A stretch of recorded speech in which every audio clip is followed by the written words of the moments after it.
Hey everybody, congratulations on making it. This is segment 3 of our tutorial series that's breaking down this book, A Rumor of War. In the last segment, I talked about the nature of the war, how it was a war of attrition, and how that was a problem for a lot of reasons, but the psychological toll of being sent into enemy terrain with a very vague mission of killing as many enemy as you possibly could, then coming back to base.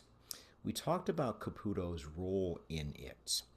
What we didn't have a chance to talk about is the manifestation of all of that psychological pressure, and that's what I want to do with this final installment. You take the incentive of high kill ratios and you merge it with this invisible enemy, the Viet Cong. They're using the civilian population basically as a shield. And, if you are the officer that is interrogating villagers when you stumble upon a village, imagine how anxiety inducing it can be, because you very well could be looking into the eyes of the enemy that killed your buddy just a few days earlier. We hear story after story after story of this from these Vietnam veterans who have given oral history to journalists or historians in the aftermath of their service. But Philip Caputo does have a story, a very tragic story, that involves him basically buckling under all of this psychological pressure. You see this in one of the very last chapters of the book. Now, again, if yours looks like mine looks, this is chapter 18. So if you wanted to follow along with me, I'm on page 314, and it's near the top, or at least where I'm starting is near the top. It's a paragraph that starts out, "I slept briefly." It's right near the top of the page.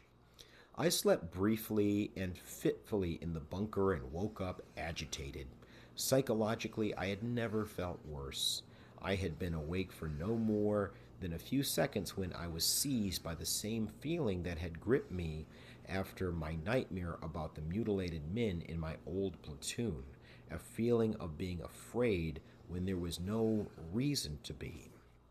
Now, I want you to skip over a couple paragraphs. It's on the following page. Again, this is 315 in my edition. This paragraph is going to start out, it's right in the middle of the page there.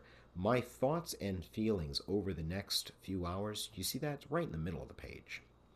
"My thoughts and feelings over the next few hours are irretrievably jumbled now, but at some point in the early evening, I was seized by an irresistible compulsion to do something.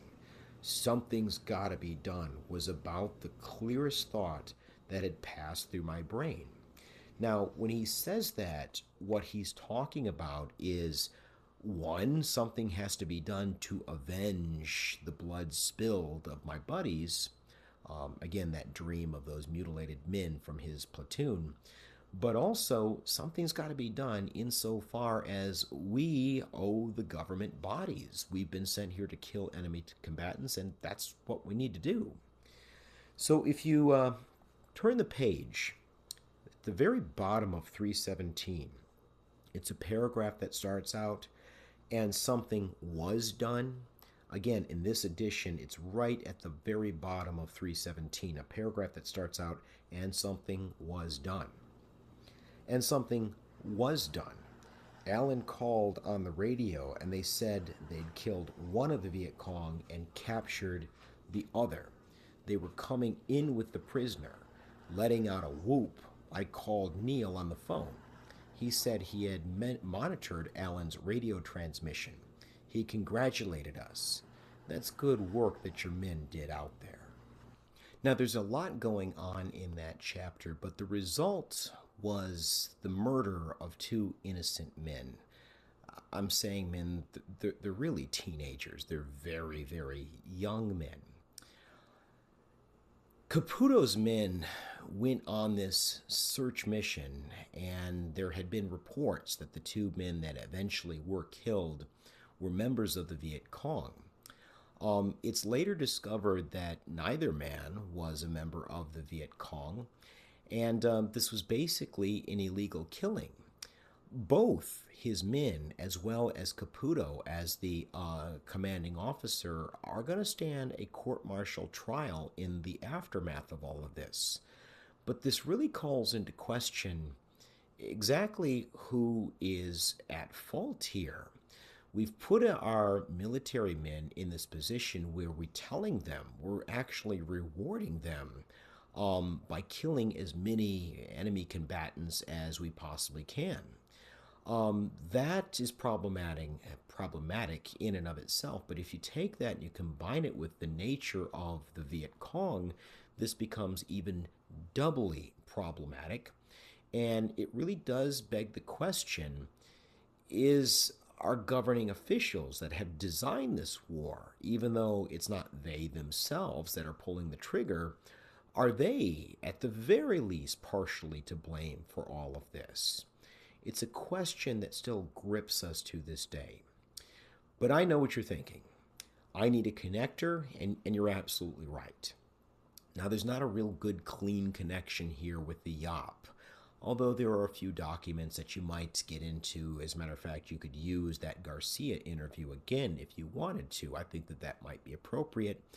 But if it were me, I see this as a microcosm that's going to manifest itself in another court martial involving the My Lai massacre. Now, I talked about this in a video lecture entitled Toward a Conservative America. My Lai was a village in South Vietnam, and the commanding officer that is in charge of this search mission to make sure that none of the villagers are aiding or assisting the enemy, he's ultimately going to be presiding over the killing of every man, woman, and child of the village, and then they set the village to torch.